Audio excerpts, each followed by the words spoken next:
오늘 본문은 사울 왕이 되고요. 처음으로 정규군 3,000명을 편성을 했죠. 그렇게 정규 군대를 편성한 후에 벌어진 블레셋과의 이 첫 번째 전쟁이 어떻게 전개되고 있는가를 우리에게 보여주고 있습니다. 오늘 저는 본문을 통해서 이 전쟁을 위해 사울 왕과 그리고 그의 아들 요나단이 한 일, 그리고 하나님께서 하신 일이 무엇인가를 오늘과 다음 주일 두 주에 걸쳐서 살펴보려고 해요. 그러면서 몇 가지 성령님이 우리에게 주시는 교훈들을 생각해 보도록 그렇게 하겠습니다. 먼저 오늘은요, 이 전쟁을 위해서 요나단과 사울 왕이 한 일이 뭔가를 살펴보면서 하나님의 교훈을 찾아보도록 그렇게 하겠습니다. 그리고 다음 주에는 하나님이 하신 일이 뭔가 하는 것을 살펴보도록 그렇게 하겠습니다. 먼저 사울 왕의 아들인 요나단이 이 전쟁을 위해서 한 일이 뭔가 하는 것을 먼저 좀 살펴보도록 그렇게 하겠습니다. 사울이 왕이 된 후에 블레셋과의 이 첫 번째 전쟁은 항상 아들 요나단의 돌발 행동으로 시작되고 또 확대되는 것을 볼 수 있어요. 네. 자, 어떻게 시작됐죠? 이 전쟁이? 우리가 이미 13장에서 살펴보았습니다. 13장 3절입니다. 다 같이 시작. 요나단이 게바에 있는 블레셋 사람의 수비대를 침해. 자, 이게 이 전쟁의 시작 지점이에요. 네. 자, 요나단이 이제 왕인 자기 아버지가 3,000명의 군대를 편성해 놓았습니다. 그런데 자기에게 배당된 군대 수가 1,000명이에요. 그래서 이 1,000명을 데리고 블레셋 수비대를 공격한 거예요. 선제 공격을 한 거죠. 자, 이때의 요나단의 행동은 뜬금포입니다. 뜬금포, 무슨 말이에요? 야구 용어인데요. 뜬금포. 생각지어도 않게 때렸는데 배트를 휘둘렀는데 홈런이 났다. 그래서 뜬금포라는 말이 나왔어요. 그래서 이제 이게 이제 일종의 신조어인데 우리가 이렇게 어떤 사람이 기대도 안 했는데 무슨 큰 일을 한다든가 뭐 성과를 냈다든가 그러면 이야, 저 사람 뜬금포네 이런 말을 하잖아요. 근데 요나단이 이 블레셋 수비대를 친 일은 일종의 뜬금포였다 그 말이에요. 아버지의 작전 지시도 없이 하나님의 허락도 없이 독단으로 이루어진, 어떻게 보면 모모하기 짝이 없는 그런 행동이었어요. 자, 벌집을 들쑤셔 놓는 격이 되고 말았습니다. 선제 공격을 당한 블레셋이 어마어마한 규모로 이스라엘을 쳐들어왔어요. 자, 어쩌면 요나단은요, 이런 돌출 행동을 요나단이 왜 했을까를 제가 잠시 좀 생각을 해봤는데, 어쩌면 요나단은 군대를 편성해 놓고 아무 행동도 하지 않는 아버지 사울 왕을 보면서 답답해했을 거예요. 답답해했을 것입니다. 남자가 칼을 뽑았으면 어떻게 해야 돼요? 남자가 칼을 뽑았으면 어떻게 해야 돼? 무라도 썰어야 된다. 그런 속담이 있잖아요. 그런데 지금 여러분, 군대를 편성했다는 말은 무슨 말이에요?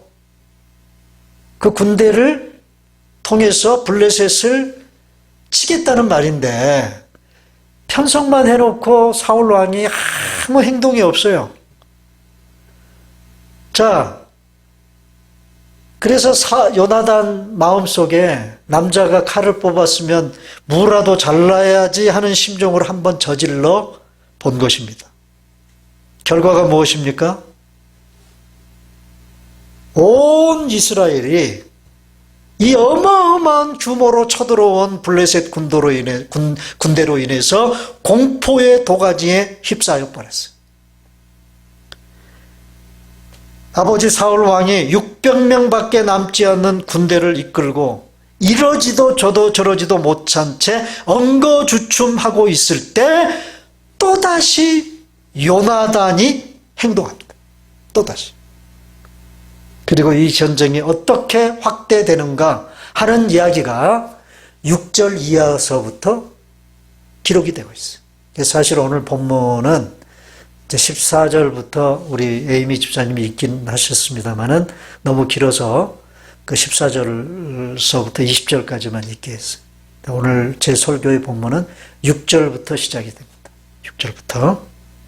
자, 요나단의 이 두 번째 돌출 행동으로 인하여 이 전쟁이 어떻게 확대되는가를 보십시다. 자, 14장 6절입니다.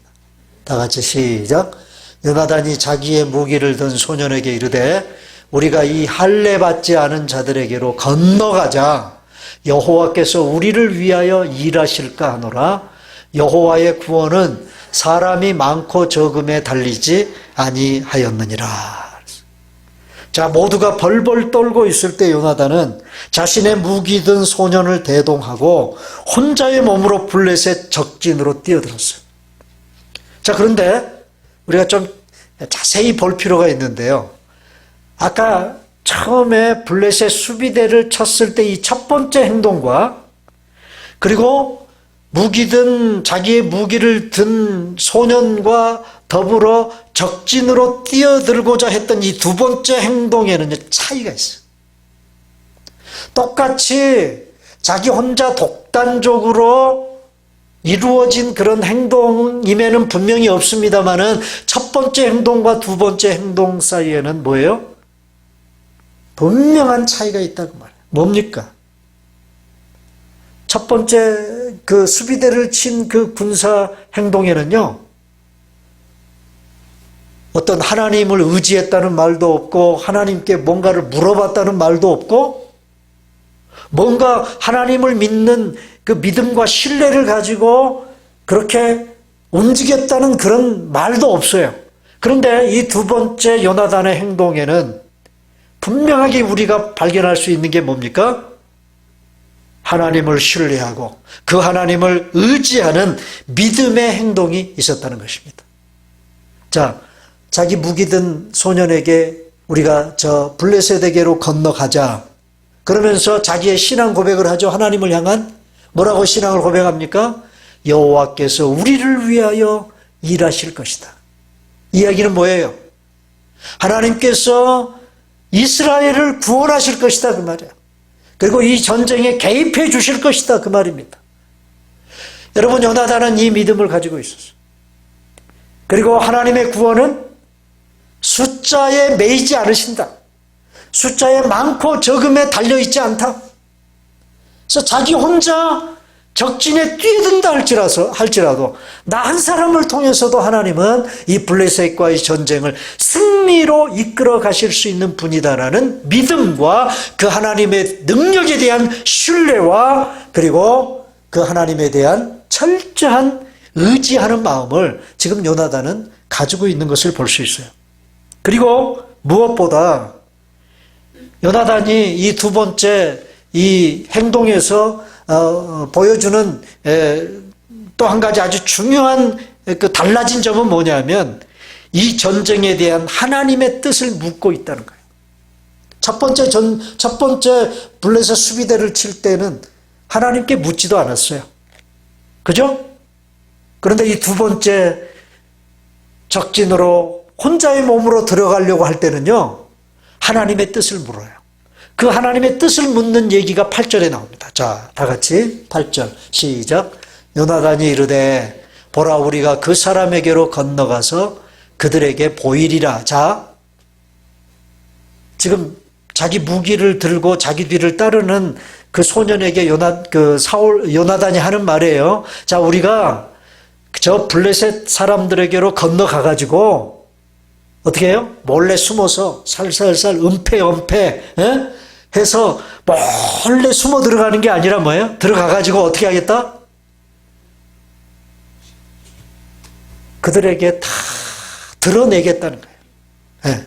여기 그들에게 보이리라는 말은 엄청난 규모의 블레셋 군대 앞에 요나단 스스로가 자기 몸을 내놓으라는 듯이 나타내 보이겠다 그 말이에요. 예?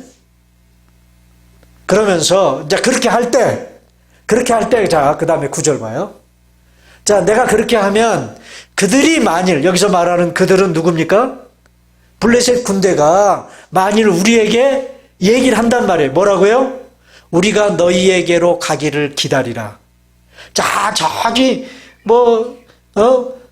이스라엘 군사 두 놈이 저쪽에 죽지 못해서 환장한 사람처럼 저기에 딱 버티고 서 있는 그 모습을 보면서 이 블레셋 군대가 하는 말이 우리가 너희들한테 갈 때까지 기다려.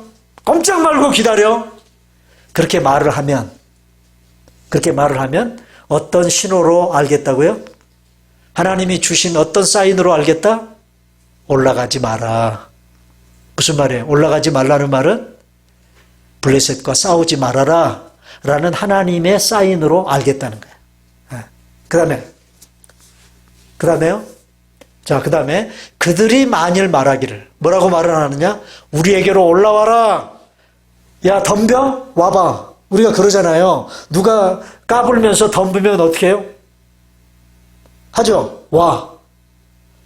그렇게 하면 어떻게 하겠다는 거야?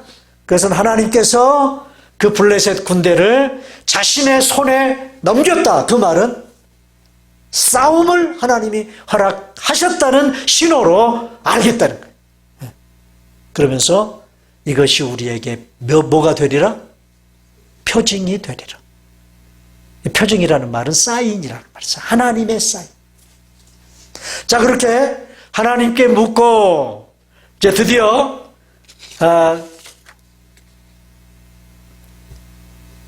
블레셋 적진 속으로 들어가 요나단은 담대하게 자신의 모습을 드러냈을 때 그 블레셋 군인들이 어떤 반응을 보였습니까? 14장 11절 12절입니다. 다 같이 시작. 둘이 다 블레셋 사람들에게 보임에 블레셋 사람이 이르되 보라 히브리 사람이 그들이 숨었던 구멍에서 나온다 하고 그 다음 시작. 그 부대 사람이 요나단과 그 무기 든 자에게 이르되 우리에게로 올라오라. 너희에게 보여줄 것이 있느니라 한지라. 요나단이 자기의 무기를 든 자에게 이르되 나를 따라 올라오라. 여호와께서 그들을 이스라엘의 손에 넘기셨느니라. 자, 자기를 짠하고 나타내 보이니까 아니나 다를까 블레셋 군대가 어떤 반응을 보여요? 예? 오라. 와. 자, 이 사인을 통해서 이 전쟁은 하나님께서 이스라엘 백성들에게 넘기신 전쟁이다 라는 확신을 갖게 됐다.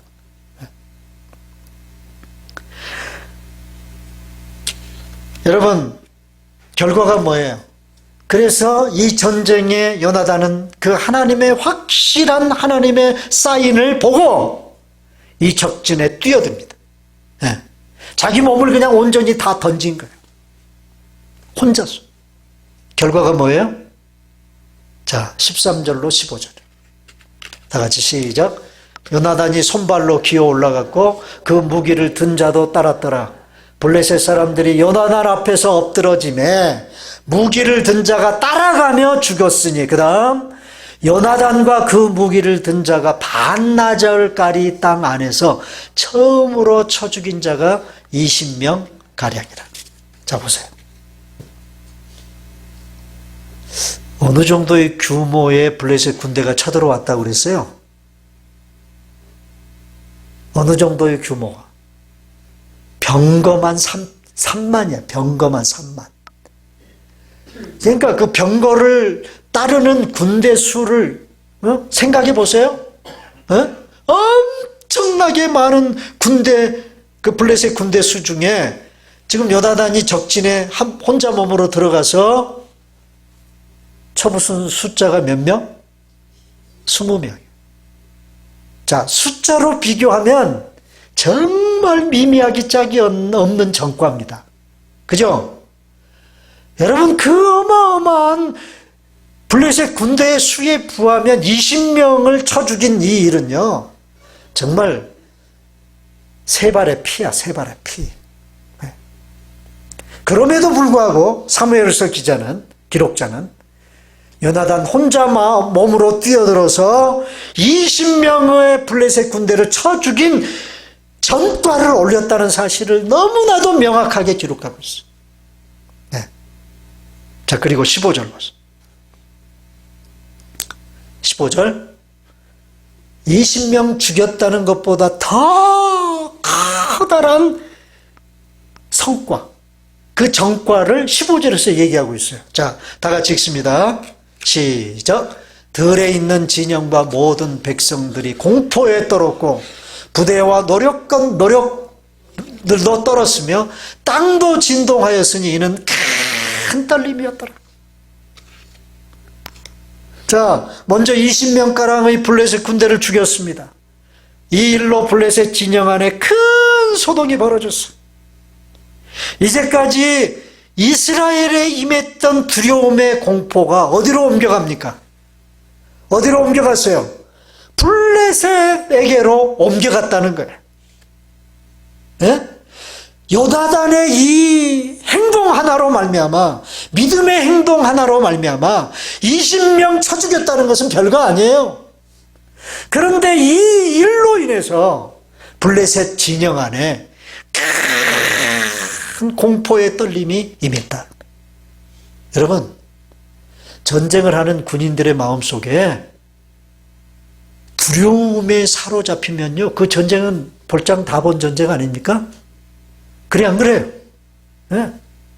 싸워서 이길 수 있다! 그런 자신감 가지고 나가서 싸워도 이길까 말까 한 이 전쟁인데, 네? 마음속에 두려움의 공포에 떨고 있어요, 지금. 블레셋 군대가. 여러분, 요나단이 20명의 블레셋 군대를 죽였다는 것보다 이 전쟁의 성패를 가름할 수 있는 더 큰 일이 벌어졌어요. 그게 뭐냐? 공포로 인한 큰 떨림이에요. 여러분, 늘 우리가 인생을 살아갈 때도 그렇고 어떤 일을 해나갈 때도 그렇고 늘 우리에게 큰 문제가 되는 과제는요, 두려움인 것 같아요. 두려움. 네. 여러분, 그 뉴스를 보신 분들은 아시겠습니다만은 그 미국 그 크루즈 선박 한 척이 동남아시아를 이렇게 항해를 하다가 이 크루즈 선박을 이렇게 어느 나라에 이렇게 정박을 하려고 하니까 거부를 했어요. 왜 거부했을까요? 일본과 같은 그런 사태가 벌어지지 않을까 염려한 나머지 크루즈 선박이 자기 나라 항구에 들어오는 것을 거부했어요. 그래서 며칠간을 그 동남아시아 앞바다를 전전전하면서 이 나라 저 나라에 정박하게 해달라고 요청을 했지만 다 거절당했어. 그런데 어느 나라가 받아들였어요? 어느 나라가? 캄보디아. 캄보디아가 기꺼이 우리나라 항구에 들어오도록 받아줬어요.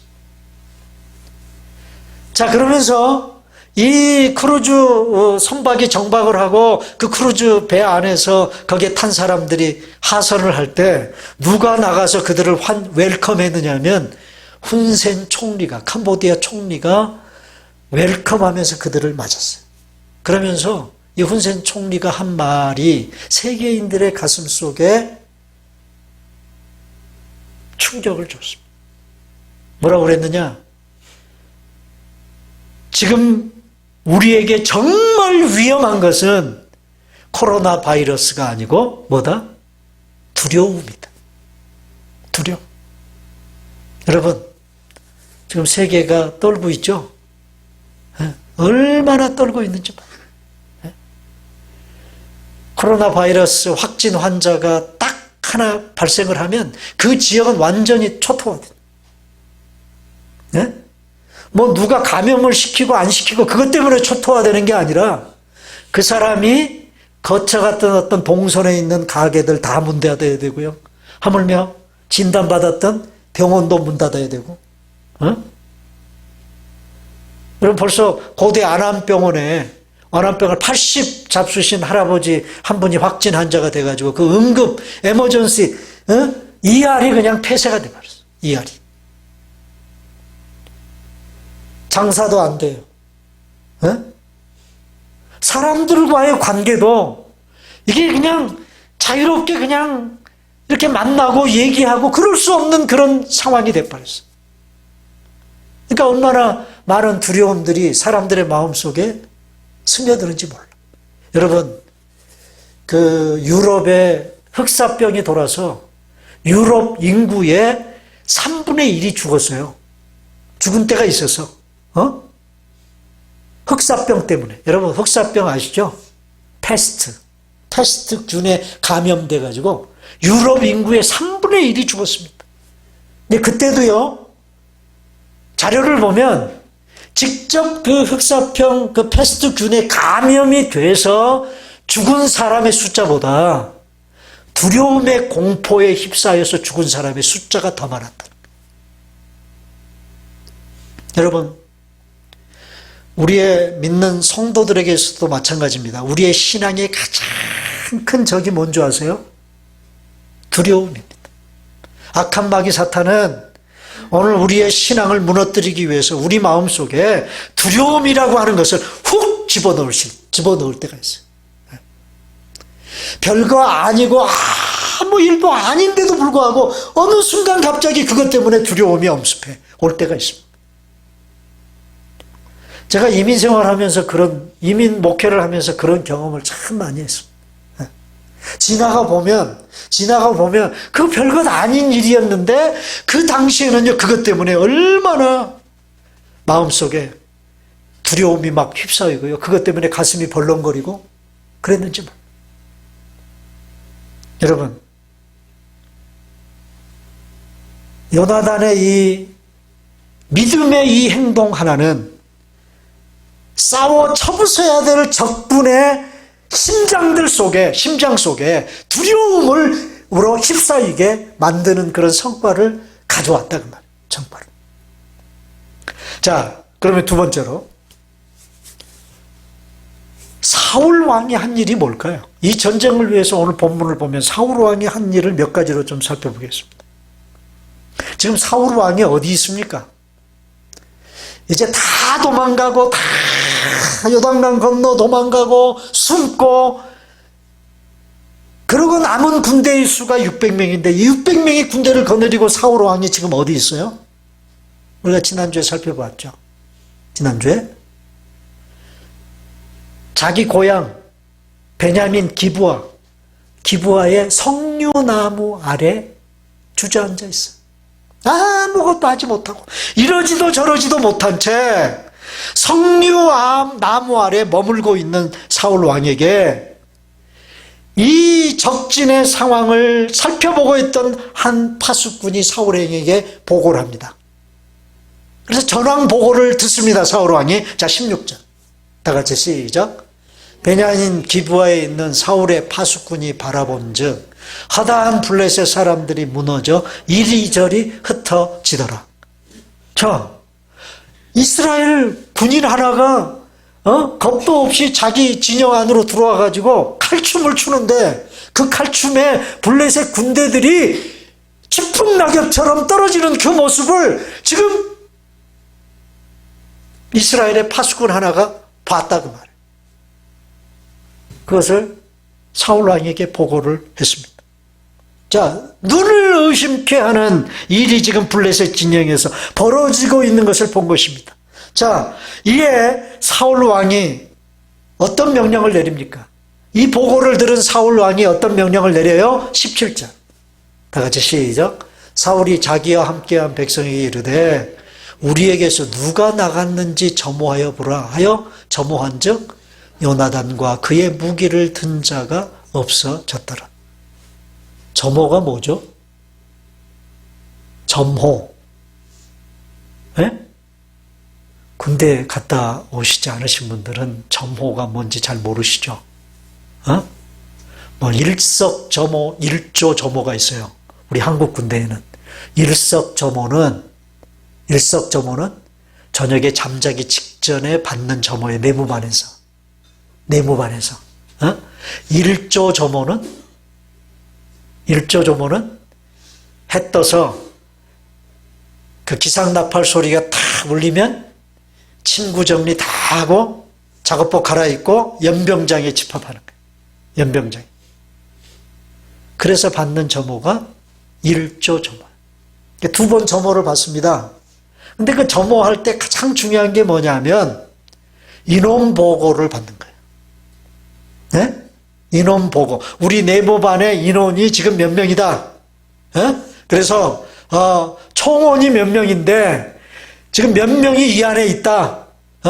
근데 두 명이 없는 이유, 두 명이 없다면 한 명은 뭐 파견, 한 명은 무슨 이런 거를 보고를 해요.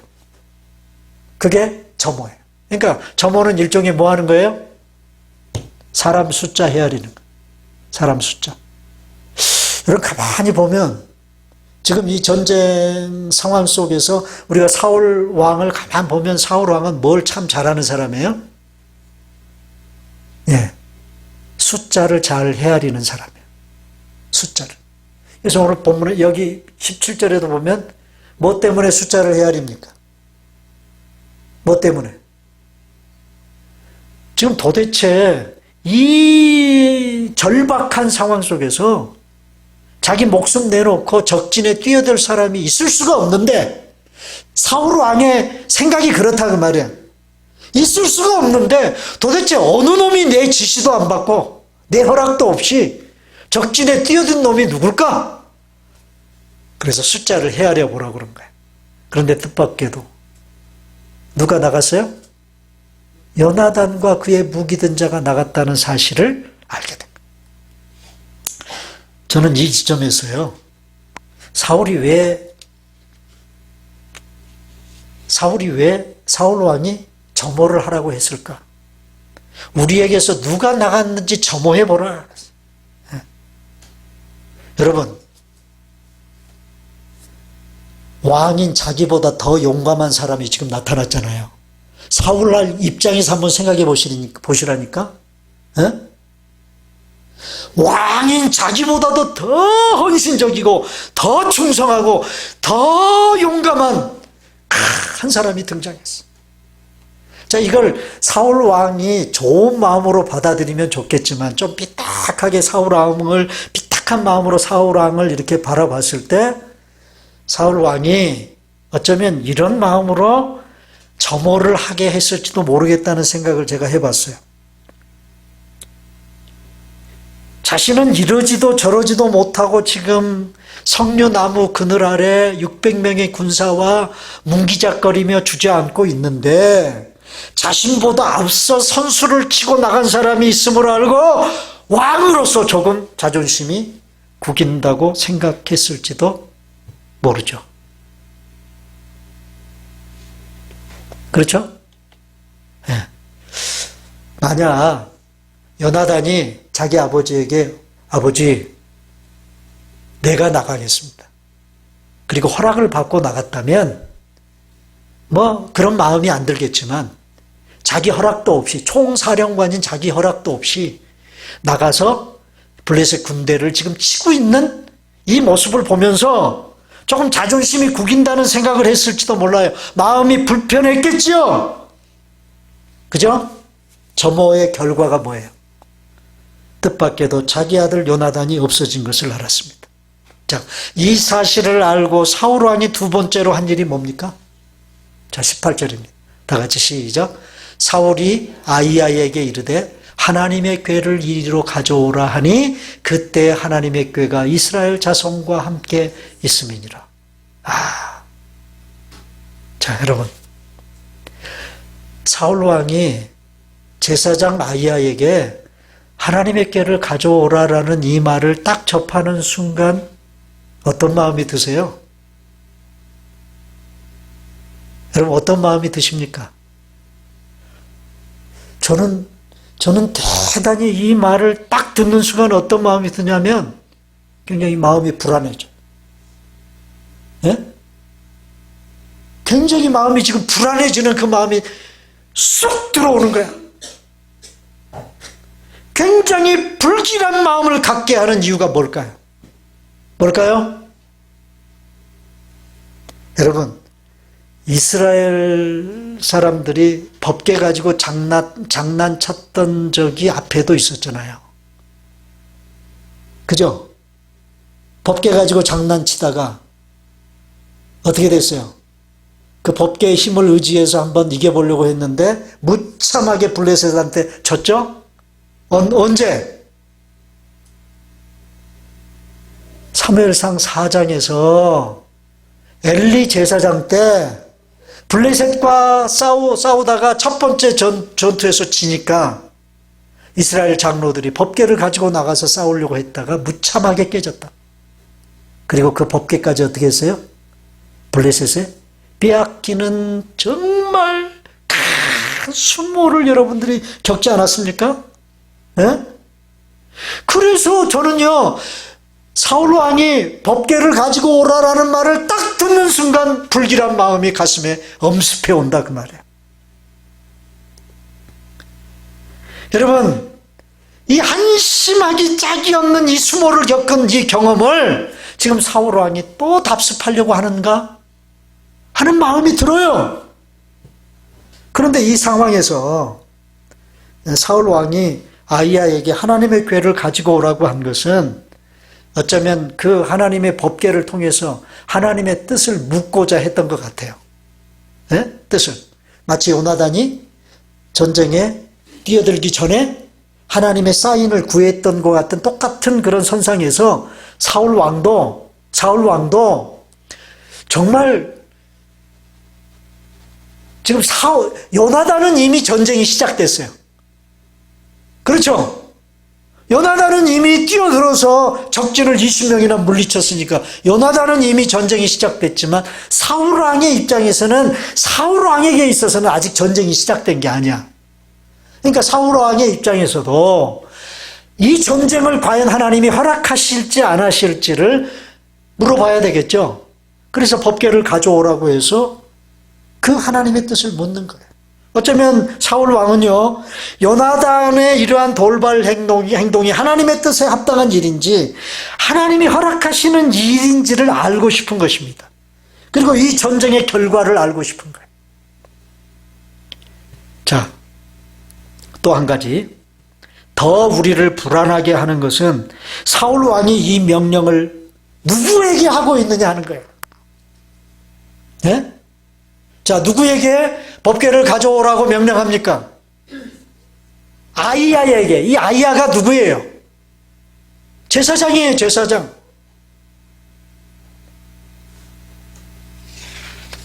제사장이기는 제사장인데, 그러니까 제사장은 하나님의 법궤가 있는 곳에 제사장은 있어야 되죠.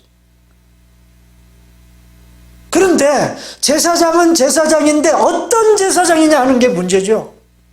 자, 물어봅시다. 안 잊어버리셨기를 바라는 마음으로 질문합니다. 자, 사무엘상 4장에서 엘리 제사장 때 블레셋과 싸울 때 법궤 가지고 나와서 싸웠죠? 싸우려고 했죠? 그때 법궤 옆에 누가 있었다고 기록하죠? 그때도 제사장 둘이 있었어요. 누가? 홈리와 비느하스. 엘리 제사장의 두 아들. 그 불량자. 그 두 아들 때문에 하나님이 엘리 가문을 버리셨고 그 엘리 가문을 심판하실 것을 이미 하나님은 작정하셨잖아요. 근데 그런 불량자인 홈리와 비느하스가 법궤 옆에 서 있는 그 그림을 우리가 보면서 어떤 마음이 들어요? 어떤 마음이? 저 법궤 가지고 나가서 싸우려고 하는 이스라엘 백성들의 그 심보가 정말 하나님이 참 보기 좋다라고 그렇게 평가하실까? 네, 오늘 본문에 이 아이야가 누군지를 14장 3절에서 얘기합니다. 자, 앞에서 14장 3절 다 같이 시작.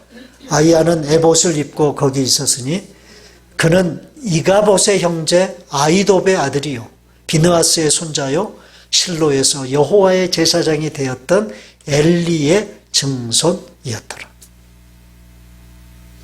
여러분, 한마디로 말하면 이 아이야는 누구냐?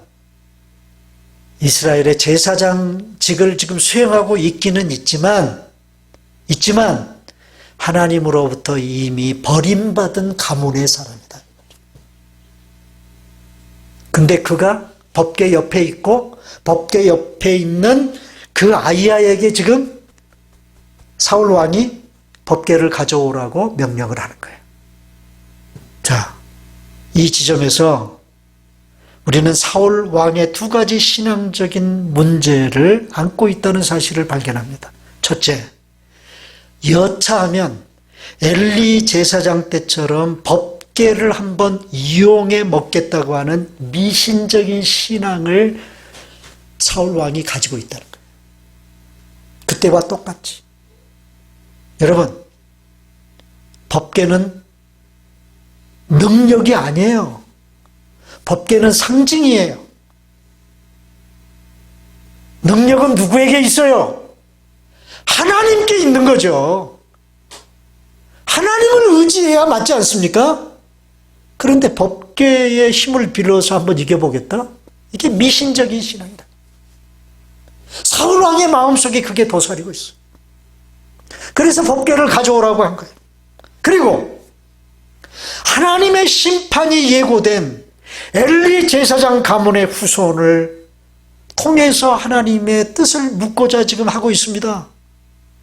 한마디로 말하면 엘리 제사장의 가문은 썩은 동아줄이에요. 썩은 동아줄. 여러분, 썩은 동아줄 붙잡으면 어떻게 됩니까? 썩은 동아줄 얘기, 옛날 전래 내려오는 전래 동화 여러분 모르세요? 호랑이한테 쫓기다가 그 하늘에서 동아줄을 내려주는데 호랑이한테는 썩은 동아줄을 내려줘서 그거 잡고 올라가다가 호랑이가 동아줄이 끊어져 가지고 떨어져서 어디에 떨어졌다고? 어디 떨어졌어요? 수수밭에 떨어졌어요. 수수밭에. 그래서 지금까지 수수깡을 보면 호랑이 그 똥구멍에서 난 그 빨간 피가 묻어 있다는 그런 얘기, 전래 내려오는 전래 동화가 있다니까. 그거 모르세요? 제가 어렸을 때 참 많이 들었었는데. 여러분, 지금 사울 왕은요, 썩은 동아줄 붙잡고 있다고요. 하나님 붙잡아야지, 하나님. 하나님 말씀 붙잡고. 썩은 동아줄을 붙잡고 하나님의 뜻을 지금 묻고자 하는 거예요. 이것뿐이 아닙니다, 여러분. 잘 보세요.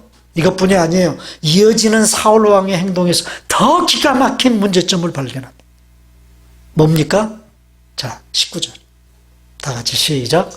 사울이 제사장에게 말할 때 블레셋 사람들의 진영에 소동이 점점 더한지라. 사울이 제사장에게 이르되 내 손을 거두라. 하하, 참.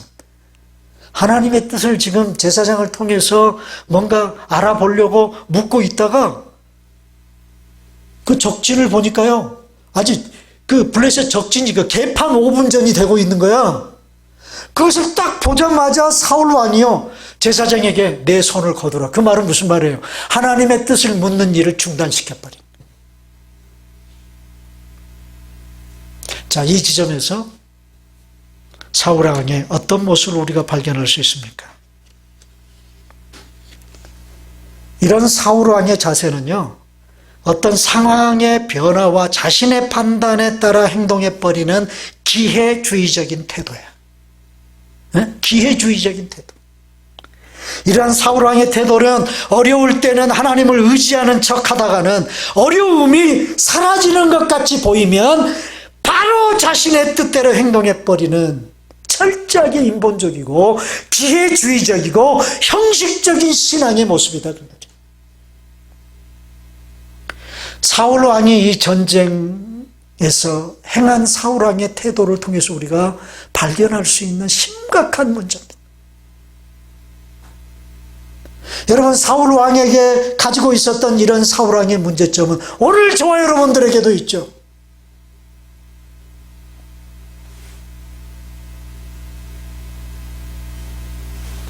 있어요, 없어요? 있습니까, 없습니까? 절박한 상황 속에서는 하나님 어떻게 해야 합니까? 묻고 하나님께 기도하고 그렇게 하다가 좀 상황이 좋아지는 것 같고 저거 남은 문제는 내 힘으로도 해결할 수 있을 것 같은데 그러면 기도하는 일 접어버리고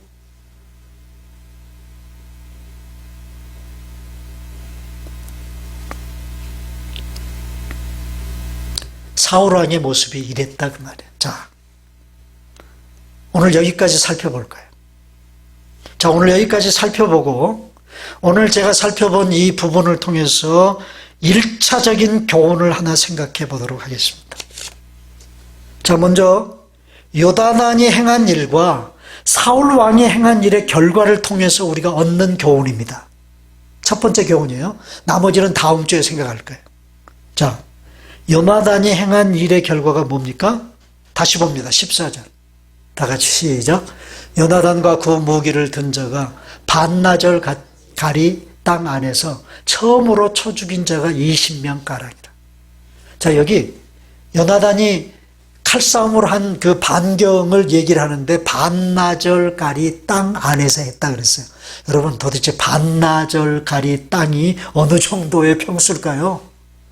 우리가 짐작을 안 가지만 제가 자료를 보니까 한 180m? 그러니까 반나절이면 한 몇 시간 정도 밭을 갈 수 있는 거예요. 반나절이 몇 시간 정도. 한나절도 아니고 반나절이에요. 한 서너 시간. 그 정도 밭을 갈 수 있는 그 땅 넓이 안에서 요나단이 블레셋 군대를 쳐 죽인 사람들이 20명이었다. 자, 어쨌든 너무나도 적은 구역 안에서 정말 미미한 전과를 올리기는 올렸지만 요나단에게는 전과가 있어요, 없어요? 있다. 이게 정말 중요한 것입니다. 전과가 있었다. 짜릿한 전쟁의 손맛을 봤다 그 말이에요. 이게 손맛이라는 말. 여러분, 전쟁의 손맛이라는 게 뭐예요? 전쟁의 손맛이라는 게 적군을 쳐부수는 거죠. 그죠? 그것을 요나단은 뭐예요? 경험했단 말이에요. 경험했어. 하나님이 요나단으로 하여금 그걸 경험하게 해주셨어. 저 다음 주에 더 구체적으로 얘기할 거예요. 제가 가끔 그랜비로 낚시를 하러 갑니다. 네, 낚시하러 가면요, 이 추라우가 제일 잘 무는 때가 그 아침 5시에서 6시 사이. 그때 제일 잘 물어요. 그럼 그 시간을 맞추기 위해서 한 3시쯤 출발해야 돼요. 새벽 3시쯤 여기서. 이제 어떤 분들은 아이 미쳤다. 그 추라우 한 마리 잡으려고 그 3시에 꼭두 새벽에 일어나가지고 거기까지 2시간, 어떤 때는 한 2시간 반 운전해가지고 거기까지 가냐? 근데 여러분, 그 추라우를 낚을 때 그 손맛을 경험해보지 못한 사람은 그 심정을 몰라요. 죽었다 깨어나도 몰라. 그런데 어떤 때는 그 아침 새벽 3시에 이것저것 바리바리 챙겨가지고 2시간, 3시간 운전해서 그랜비 호수에까지 가서 오늘은 월척을 낚으리라. 몇 마리를 잡으리라. 그런 계산을 하고 낚싯대를 던졌는데 하루 종일 입질 한 번을 못 받아. 한 마리를 못 낚고 결국은 낚싯대를 감아야 되는 그 심정을 여러분 아세요? 그 철학 맞고 초라한 심정을 여러분 아십니까? 이걸 전쟁을 하는 거하고 이렇게 빗대서 얘기를 해서 이게 맞을지 안 맞을지를 모르겠습니다만은, 요나단은 그래도 그렇게 희생적인 그런 믿음의 행동을 함으로 말미암아 정말 보잘것없이 평가받을 수도 있는 그런 미미한 전과지만 전과를 올렸다 그 말이에요. 자, 반면에 사울 왕이 행한 일의 결과가 뭡니까? 계속 문기작거리고 미적미적거리다가 자기 아들 요나단이 적진에 뛰어들어가지고 지금 벌이고 있는 그 일을 보고서야 그때서야 600명 군사를 거느리고 그 적진으로 들어갔어요. 딱 들어갔는데 어떤 일이 벌어지는가 여러분 보십시오. 20절이 다 같이 시작. 사울과 그와 함께한 모든 백성이 모여 전장에 가서 본즉 블레셋 사람들이 각각 칼로 자기의 동무들을 침으로 크게 혼란하였더라. 이 장면을 여러분 좀 생각을 해보시면, 야, 이거 굉장히 재미있는 장면이다. 그래도 요나단은 전쟁에 뛰어들어서 건질 게 있었는데, 사울 왕은 계속 문기작거리다가 겨우 이제 한번 싸워보려고 들어가 봤는데 보니까 건질 게 있어요, 없어요? 없어요. 블레셋 군대가 자기들끼리 치고받고 난리야. 에? 자기들끼리 치고받고 난리야. 여러분, 자기 편끼리 치고받고 난리치는 것을 사자성어로 뭐라 그러죠? 사자성어로? 자중질환이라고 그러죠. 자중질환이 벌어졌다. 에? 자기 편끼리 치고받고 죽이고 난리다. 지금 블레셋 군대 진영 안에 이런 일이 지금 벌어지고 있는 거예요.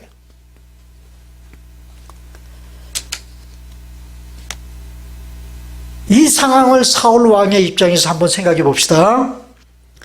블레셋 군대의 규모에 압도당해서 이러지도 못하고 저러지도 못하고 기브와 석류나무 그늘 안에 앉아서 문기작거리다가 사울 왕이 백성들과 함께 장렬하게 전장에 뛰어들 수 있었던 이유가 뭐예요? 쓰여질 수 있었던 이유가 뭡니까? 그것은 순전히 자기 아들 요나단과 같은 용기와 믿음으로 한 게 아니에요. 그죠? 자기 아들 요나단과 같은 그런 믿음의 행동으로 한 것이 아닙니다. 어떻게 보면 자기 아들 요나단이 깔아놓은 밥상에 슬쩍 자기 숟가락 얹어보려는 그런 속셈으로 뛰어든 거예요. 그런데 사울과 그의 군대가 할 일이 없는 거예요, 할 일이. 블레셋 군대가 자기들끼리 서로 싸우고 축구하는 모습으로 본 사울의 마음속에 어떤 마음이 들었을까요? 되게 멋쩍은 그런 마음이 들지 않았겠어요? 그죠? 오랜만에 현란한 칼솜씨를 한번 자랑하고 전쟁의 짜릿한 그 손맛을 경험하고 싶었는데 그럴 일을 하나님이 사울 왕에게 허락하시지 않으십니다. 그런 기회를 허락해 주시지 않았다고 말해요, 하나님. 누구에게는 허락하고 아들 요나단에게는 허락하시고 사울 왕에게는 그것을 허락하시지 않았다는 것입니다. 이제 다음 주일에 이 전쟁의 승리를 위해서 하나님이 하신 일에 대하여 살펴보면서 또 다른 교훈들을 찾아보겠습니다마는 이 블레셋과의 전쟁에서 사울 왕과 요나단 중에 누가 더 풍성하고 짜릿한 승리를 경험했을까요? 누가? 요나단. 몸살이지 않고 하나님을 향한 신뢰와 믿음을 가지고 자기 한 몸을 적진에 던졌던 여러분, 요나단이 그 경험을 할 수 있었다는 것입니다. 사울 왕은 죽었다 깨어나도 경험하지 못할 승리를 경험한 거예요.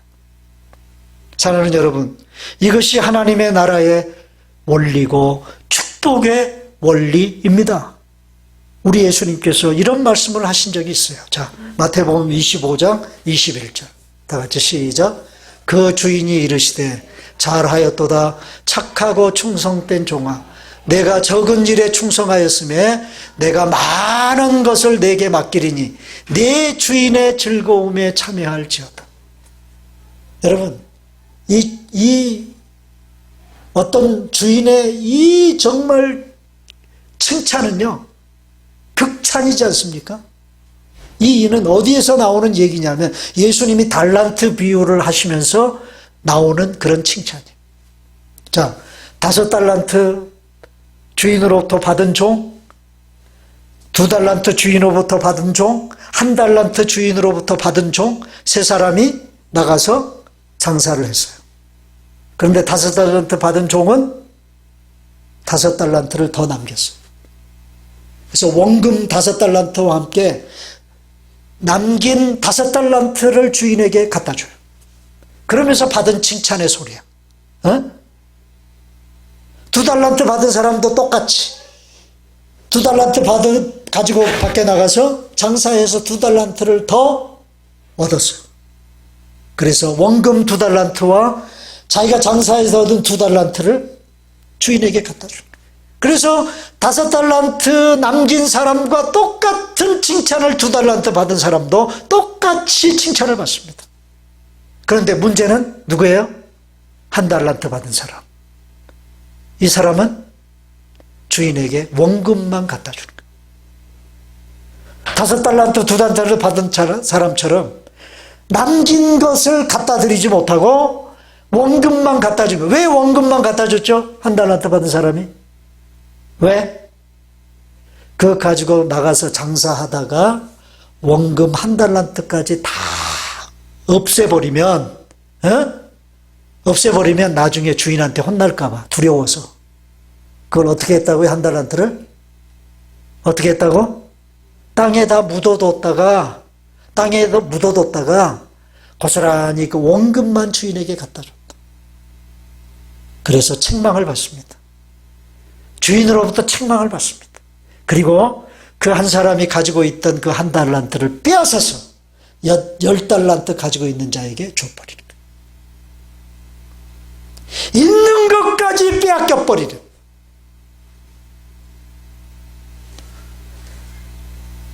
여러분, 그 사람은 자기가 있는 것까지 빼앗겼고 주인의 즐거움에 결코 참여하지 못했어요. 사랑하는 여러분, 사울 왕처럼 하나님의 일에 주저하며 미적거리며 관망만 하고 머물러 있는 그런 사람들이 되시지 마시기를 바랍니다. 오늘 본문에 등장하는 사울 왕과 그의 아들 요나단의 모습은 극명하게 갈려요. 사울 왕은 늘 문기작거리고 머뭇머뭇거리는 사람이에요. 그런데 요나단은 계산하지 않고 믿음으로 돌진합니다. 여러분, 믿음의 행동에는 때때로 무모함이 묻어 있을 때가 있습니다. 무모함이 묻어 있을 수 있습니다. 믿음의 행동은 계산 없이 행동할 때가 있어요. 이것저것 다 따지고 행동하는 것은 믿음의 행동이 아니에요. 계산 없이 하나님을 의지하고 하나님을 믿고 행동하고 뛰어들 수 있는 그런 믿음의 행동이 우리에게 필요하다.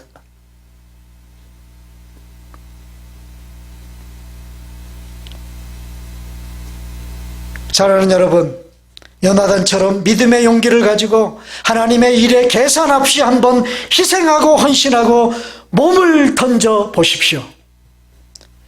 내가 상상할 수도 없는 믿음의 역사를 여러분들 앞에 하나님은 나타내 보여주실 것입니다. 그런 풍성한 신앙생활, 하나님이 기꺼이 그런 믿음의 행동에 보상해 주시는 축복과 승리를 경험하며 신앙생활 하실 수 있는 여러분 다 되시기를 주님의 이름으로 축원합니다.